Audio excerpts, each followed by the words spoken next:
Hello YouTube, welcome back to Gaming with RLZ. I am Run Level 0. I've been away from Star Trek Online for a while. I realize that now. It has been a minute. I just kind of got burned out on it, folks. I just been playing it going on 5 years now. So things just kind of got old and I stepped away. So I apologize for that. I am going to be getting back into it. There's some new content, the Discovery content. I will not be doing a playthrough on that, just because it's a little late in the game and it's been done by people better than me. So I will be getting back though to my ship reviews and the ship line, ships that don't suck. In Phoenix, I remember, man. I'm sorry if it's been a while. I owe you a video response. So I'll be doing that in January. The 5 or 6 favorite Federation ships. But I'm here today. I've been running the fastest game on ice, trying to grind for the new S'Torr Warship.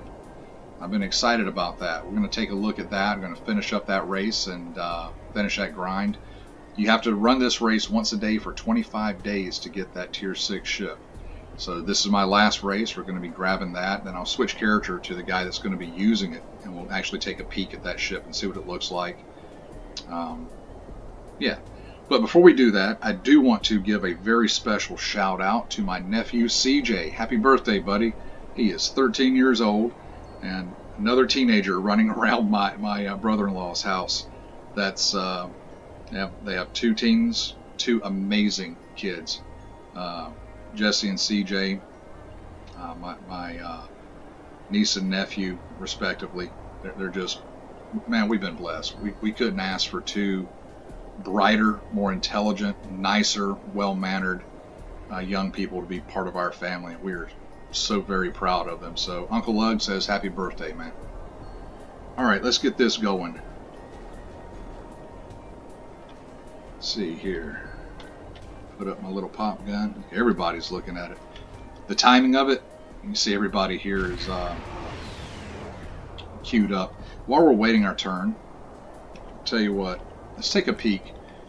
This ground build I've specialized for speed. Now I haven't been running the competitive race this year, but what I am running, you can't really use it in this capacity because you're locked out, but I do have the motion accelerator on, which doesn't really help us here. I am running the frosted boots, which you get from this event, and it increases your run speed, but your traction is reduced, so you're going to slip and slide. And then if you're on the frozen lake in this winter wonderland, you can do some ice skating as well. I am running the Counter Command Exo Armor for the, after you do a roll, you get a speed boost after you come up out of a roll. Some, let's see, some traits that I'm running here. I believe I have some ground traits on that are going to increase my run speed. Let's see. No, it's actually ground rep. That was it. I am running close quarters combat, which gives me a 3% run ground speed, and physical conditioning, which gives me another 5% run ground speed. All right. So that's kind of the build. You can kit it out even further. I've seen some people do some just obscene races, but just using this little build here, I have been able not only to win the race, but I've actually a couple of times lapped the person that was ahead of me. So you'll see that, yeah, he's moving pretty quick on ice. And just when you get to a corner, double tap forward, and you see the little green flash around the guy there. That means he's getting that counter command. Magnificent shut up. That's one of my mojo. But yeah, you get that little green flash there, and that means that he's under that speed boost from the armor, counter command armor.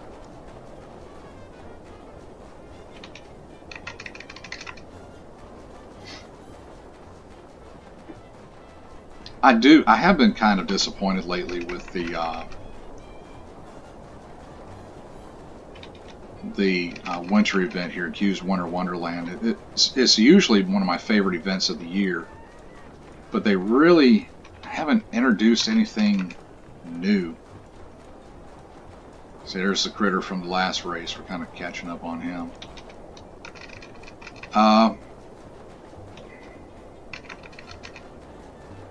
Yeah, the games are all the same this year. There's no new real events. You know, they introduced Krampus, the Krampiri. I think that was last year. And then they had ice fishing the year before that, and that was pretty cool. But this year they really didn't introduce anything new. There were a couple of new pets. There are a couple new items as far as they did introduce the Discovery Batleth. They introduced the there's a new ground jacket that you can get, which honestly I was kind of disappointed with. So yeah, I hope next year that they do something special for it. All right, so the race is over. Talk to the race coordinator. Pick up our vouchers. That should be it. Open up the character panel. Go over to our reputation tab, events, and there it is. Contribute the last one there. We collect our reward. So now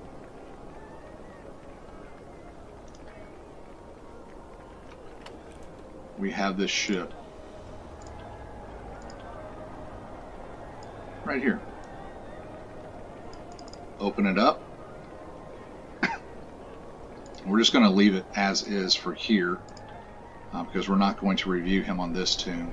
But the good thing about these event ships is that once you unlock it on one character, you get it's an account-wide unlock. You get to go in and reclaim it on all your tunes. This is my Klingon, my primary Klingon tune, and this is the guy that will actually be using it. That's what it looks like. It's a Fakiri ship, and the Fakiri are creatures from Klingon history, Klingon lore that they fought in the past, and their status within Klingon society now is that they're almost like boogeymen type creatures. So to claim it on another character, we're going to go in, open up our character sheet, our reputation, go to events, store, account reward reclaim, and it should, there it is, the very top. I'm going to buy that ship.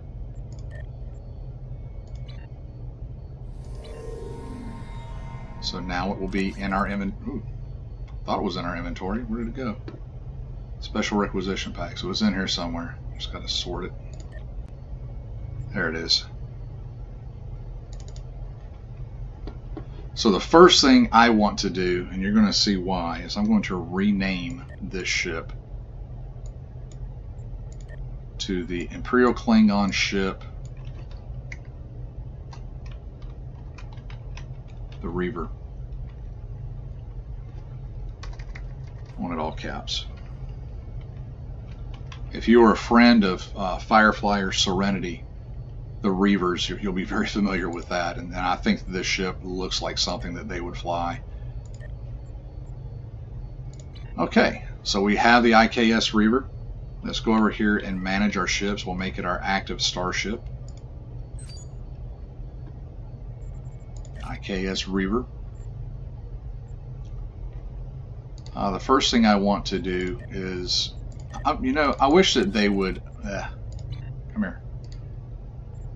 One quality of life improvement that they could do is let you choose when you claim a ship. Do you want it to come with all this stock tier 10 common stuff, or do you just want the special stuff to come with it?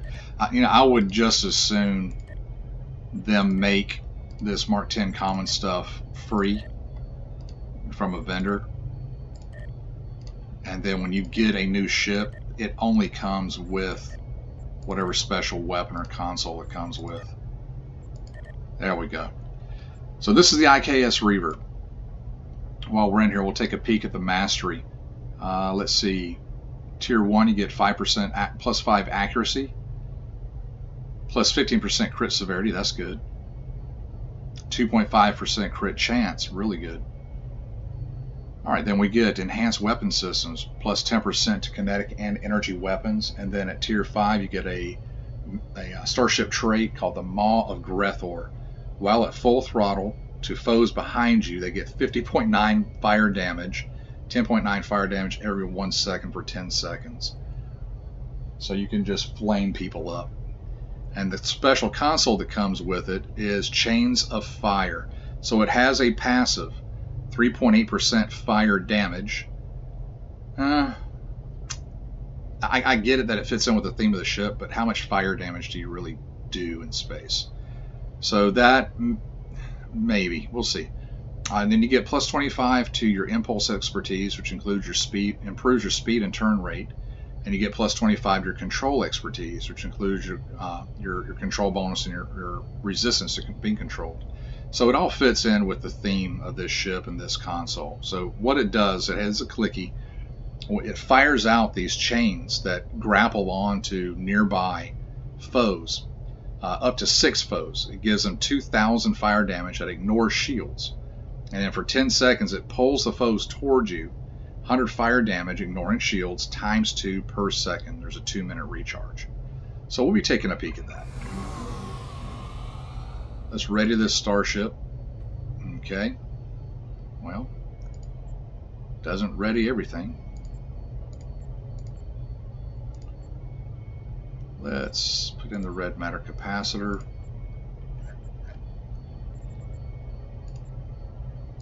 Disruptor locator. Let's see, we'll move that universal console down to here. And just for now, we'll go ahead and throw in the timeline stabilizer. Oh no, we'll put in the EPS flow regulator. Give us some more power transfer rate. It's just a quick build, folks. I'm not really... let's see, this is the Aegis set. We'll go ahead and disable the visuals on everything, just so we can see what the ship itself actually looks like. Alright, let's take this over to the ship customizer. See what this thing looks like. Nice. Very nice.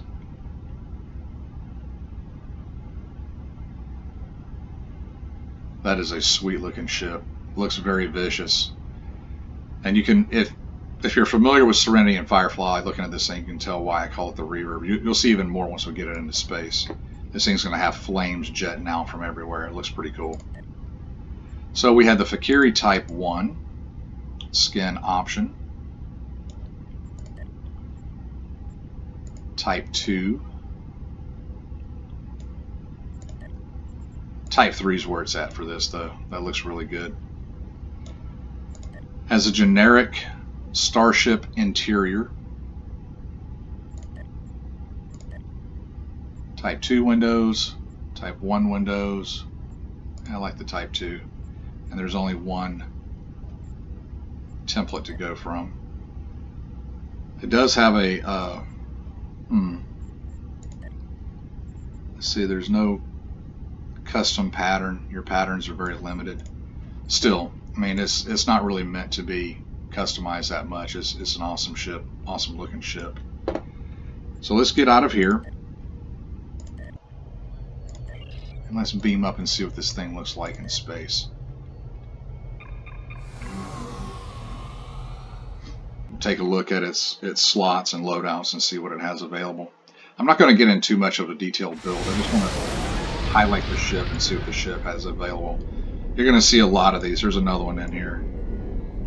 But even sitting at rest, you can see all the flame action going on here. Let's kick the spurs to this thing and see what it'll do. Oh, nice. Nice. gushing out smoke.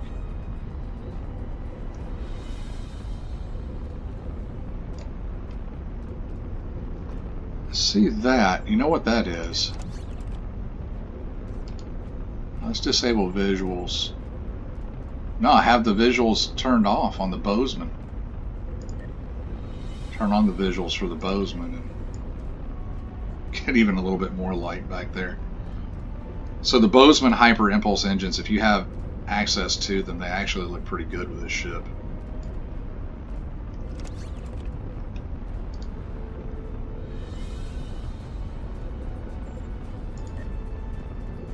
See what these Aegis visuals look like. Ah, the Aegis visuals go pretty well on it, actually. You get the little neon red highlights going on.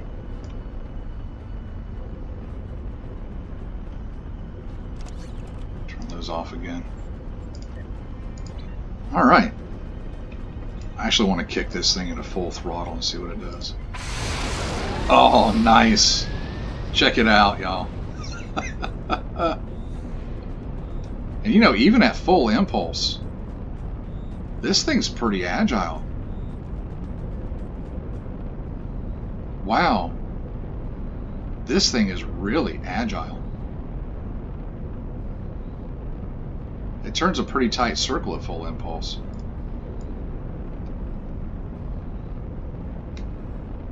That is pretty sweet. I'm happy with this. This is the first year, I believe, that they have not given away a Breen ship for the Christmas event, for the winter event. And I'm happy to see that. They've kind of played out the Breen. The Breen were getting boring. So I hope they continue on with the Fakiri line for a while. I'd like to see what else they can pull up for it. Let's see, there's the Chains of Fire.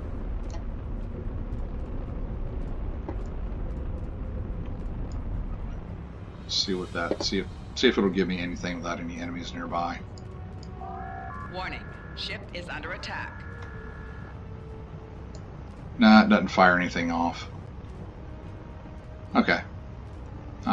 There are no enemies around the target, so that's cool. Let's take a look at this thing and see what it's. So of course we have 4 forward, 4 aft weapons, 3 device slots, 3 engineering, 3 science, and 5 tactical. You know what, man? For a warship with a, so this is more like a destroyer build. I really like this loadout. It comes fleet strength. I mean, you have 11 console slots, which is awesome. Good Starship Mastery package. Would I actually use this trait? Probably not. I mean, it's good for a thematic effect. You know, it's great for, it keeps it in keeping with the theme of the build. But the trait and the console probably wouldn't use in actual gameplay. We're sitting at 69,000 hull, 12,000 shield, and of course that's with this build, folks. This isn't base stat or anything, but it's with this build. Sitting here with some pretty good resist going on. 14.6 crit chance, 63.5 crit severity, 27 accuracy rating. So the way that I have it built up, and this is just a slap, you saw it's just a slap together budget build. I mean, it's still it's pretty solid. 69,000, you know, it's not bad. That's keeping more in line with a frigate. So yeah, I am very, very pleased with this ship. I'm really happy with the way it came out, the way it's looking. You know, I've been excited. This is the first thing that I got excited about in a long time for Star Trek Online. And now my fleet, special shout out to the House of Martok. I've been in touch with Martok over there, Winters, and there's some stuff going on that's getting me excited, you know, to participate again. The fleet's going to pull me back into this. We have a way that we can actually craft gear and contribute it to the fleet and to giveaways and stuff. So I'm looking I'm looking forward to doing that. That's actually got me pretty excited. Well, folks, I think that's going to be it for today. I will be coming back to Star Trek Online, and maybe I'll do a detailed review of this ship. We'll actually show it to you in combat. This has been fun. Thank you for joining me today.